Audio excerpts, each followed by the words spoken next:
حیات الصحابہ ٹاپک حضور صلی اللہ علیہ وسلم کا حضرت خالد بن سعید بن عاص رضی اللہ تعالیٰ عنہ کو دعوت دینا۔ حضرت خالد بن سعید بن عاص رضی اللہ تعالیٰ عنہ شروع میں مسلمان ہوئے تھے۔ اپنے بھائیوں میں سب سے پہلے اسلام لائے تھے، اور ان کے اسلام لانے کی شروعات اس طرح ہوئی کہ انہوں نے ایک سپنا دیکھا کہ وہ ایک آگ کے کنارے کھڑے ہیں۔ انہوں نے بتایا کہ اس آگ کی لمبائی چوڑائی اتنی لمبی زیادہ ہے کہ اللہ ہی جانتے ہیں، اور انہوں نے سپنے میں یہ بھی دیکھا کہ ان کے والد ان کو آگ میں دھکیل رہے ہیں، اور یہ بھی دیکھا کہ حضور صلی اللہ علیہ وسلم ان کی کمر پکڑے ہوئے ہیں تاکہ وہ آگ میں نہ گر جائیں۔ وہ گھبرا کر نیند سے اٹھے اور کہنے لگے، میں اللہ کی قسم کھا کر کہتا ہوں یہ بالکل سچا سپنا ہے۔ اس کے بعد ان کی حضرت ابوبکر رضی اللہ عنہ سے ملاقات ہوئی، ان کو اپنا سپنا سنایا۔ حضرت ابوبکر رضی اللہ عنہ نے فرمایا، تمہارے ساتھ اللہ کی اور سے بھلائی کا ارادہ کیا گیا ہے، یہ اللہ کے رسول صلی اللہ علیہ وسلم ہیں، تم ان کی پیروی کرو۔ تمہارے سپنے کا مطلب یہی ہے کہ تم ان کی پیروی ضرور کرو گے اور ان کے ساتھ اسلام میں داخل ہو جاؤ گے، اور اسلام ہی تم کو آگ میں داخل ہونے سے بچائے گا اور تمہارا باپ آگ میں جائے گا۔ رسول اللہ صلی اللہ علیہ وسلم اجیاد محلے میں تشریف رکھتے تھے۔ حضرت خالد نے وہاں آپ کی خدمت میں حاضر ہو کر عرض کیا، اے محمد صلی اللہ علیہ وسلم، آپ کس چیز کی دعوت دیتے ہیں؟ آپ نے فرمایا، میں تم کو ایک اللہ کی دعوت دیتا ہوں جس کا کوئی شریک نہیں، اور اس بات کی دعوت دیتا ہوں کہ محمد صلی اللہ علیہ وسلم اللہ کے بندے ہیں اور رسول ہیں، اور ان پتھروں کی عبادت چھوڑ دو جو نہ سنتے ہیں نہ دیکھتے ہیں، اور نہ نقصان پہنچا سکتے ہیں اور نہ نفع پہنچا سکتے ہیں، اور نہ یہ جانتے ہیں کہ کون ان کی پوجا کرتا ہے کون نہیں کرتا۔ حضرت خالد نے ترنت کلمہ پڑھ لیا، میں اس بات کی گواہی دیتا ہوں کہ اللہ کے سوا کوئی معبود نہیں، اور اس بات کی کہ آپ اللہ کے رسول ہیں۔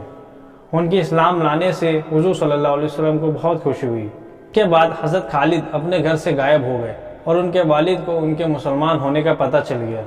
ان سے ان کی کھوج میں آدمی بھیجے جو ان کو ان کے والد کے پاس لے کر آئے۔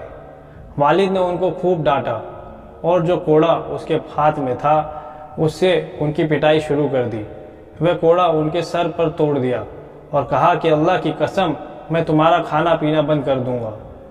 حضرت خالد رضی اللہ عنہ نے کہا، اگر تم بند کر دو گے تو اللہ مجھے ضرور اتنی روزی دیں گے جس سے میں اپنی زندگی گزار لوں گا۔ یہ کہہ کر حضور صلی اللہ علیہ وسلم کے پاس چلے گئے۔ حضور صلی اللہ علیہ وسلم ان کا ہر طرح کا خیال رکھتے اور حضور صلی اللہ علیہ وسلم کے ساتھ رہتے۔ دوسری روایت میں یہ مضمون ہے کہ ان کے والد نے ان کی کھوج میں اپنے غلام رافع اور اپنے بیٹے کو بھیجا جو ابھی تک مسلمان نہیں ہوئے تھے۔ انہوں نے ان کو کھوج لیا، ان کو ان کے والد ابو حیحہ کے پاس لے آئے۔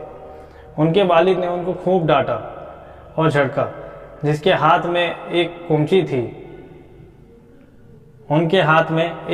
تھی جس سے ان کو اتنا مارا کہ وہ کمچی ان کے سر پر ٹوٹ گئی۔ پھر کہنے لگا، تم محمد کے پیچھے لگ گئے ہو، حالانکہ تمہیں معلوم ہے کہ وہ اپنی قوم کے مخالفت کر رہا ہے، اپنی قوم کے خداؤں اور اپنے ماں باپ دادا جو جا چکے ہیں ان میں عیب نکال رہا ہے۔ حضرت خالد نے کہا، اللہ کی قسم وہ سچ کہتے ہیں، میں نے ان کی پیروی کر لی ہے۔ اس پر ان کے والد ابو حیحہ کو بڑا غصہ آیا اور ان کو بہت برا بلا کہا، گالیاں دی، کہا، او کمینے، جہاں تیرا دل چاہتا ہے چلا جا، اللہ کی قسم میں تمہارا کھانا پینا بند کر دوں گا۔ حضرت خالد نے کہا، اگر تم بند کر دو گے تو اللہ مجھے اتنی روزی ضرور دے گا جس سے میں گزارا کر لوں گا۔ اس پر ان کے والد نے ان کو گھر سے نکال دیا۔ اپنے بیٹوں سے کہا، تم میں سے کوئی اس سے بات نہ کرے، ورنہ میں اس کے ساتھ وہی معاملہ کروں گا جو میں نے اس کے ساتھ کیا ہے۔ چنانچہ حضرت خالد رضی اللہ تعالیٰ عنہ حضور صلی اللہ علیہ وسلم کے پاس چلے گئے۔ حضور صلی اللہ علیہ وسلم کے ساتھ رہا کرتے تھے، اور ایک اور روایت میں ہے کہ حضرت خالد مکہ کے پاس پڑوس میں جا کر اپنے والد سے چھپ گئے، اور جب حضور صلی اللہ علیہ وسلم کے صحابہ حبشہ کی اور دوبارہ ہجرت کرنے لگے تو اس وقت انہوں نے سب سے پہلے ہجرت کی۔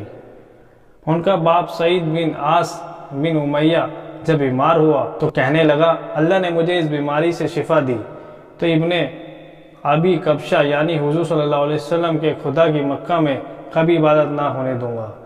اس پر حضرت خالد نے یہ دعا مانگی، اللہ اسے بیماری سے شفا نہ دے۔ چنانچہ وہ اسی بیماری میں مر گیا۔